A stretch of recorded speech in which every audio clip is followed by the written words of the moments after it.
పిత పుత్ర పవిత్రాత్మ నామమున ఆమేన్. జ్ఞానవాణి వీక్షకులందరికీ శుభోదయం. యేసుక్రీస్తు పునరుత్థాన పండుగ కాలంలో ఉన్న మనందరం కూడా అసలు యేసుక్రీస్తు పునరుత్థానం నికోదేమును ఏ విధంగా ప్రభావితం చేసింది అనే అంశం గురించి ధ్యానించుకుందాం. అసలు నికోదేము ఎందుకు యేసు దగ్గరకు రావాలనుకున్నారు? యేసుప్రభు జీవితంలో ఆయనకు ఏమి నచ్చింది? మనము లోతుగా పరిశీలించినట్లయితే అసలు నికోదేము ఎందుకు కేవలం రాత్రివేళ మాత్రమే రావాలనుకున్నాడు? ఎందుకంటే నికోదేము కూడా పరిశీలనలో ఒకడు. ఒకవేళ అతను పగటి వేళ యేసుప్రభు దగ్గరకు వస్తే పరిశీలుడు అతన్ని నీవు మాకు చట్టవిరుద్ధంగా ఉంటున్నావు అని అంటారు అని భయపడి రాత్రి వేళ యేసు దగ్గరకు వస్తారు. ఇక్కడ మనం గమనించవలసిన విషయం ఏమిటంటే నికోదేముకు యేసుతో మాట్లాడాలి, ఆయనతో సమయం కేటాయించాలన్న కోరిక మనసులో ఉంది. నికోదేము యేసుప్రభు జీవితంలో ఒకలాంటి ప్రత్యేకతను చూశారు.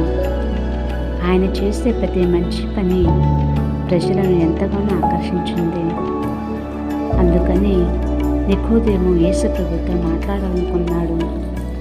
అప్పటి వరకు అసలు యేసుప్రభు అంటే ఎవరు, ఆయన జీవితం ఎలా ఉంటుందో కూడా నికోదేముకు తెలియదు. కానీ ఒక్కసారి యేసుప్రభుతో నికోదేము మాట్లాడిన తర్వాత ఆయన జీవితమే మారిపోయింది. అంతటి జ్ఞానం గల నికోదేము తనను తాను తగ్గించుకొని యేసుప్రభు దగ్గరికి వచ్చాడు. ఈ రోజున నికోదేము మనందరికీ ఒక సుమాత్రకుగా ఉన్నాడు.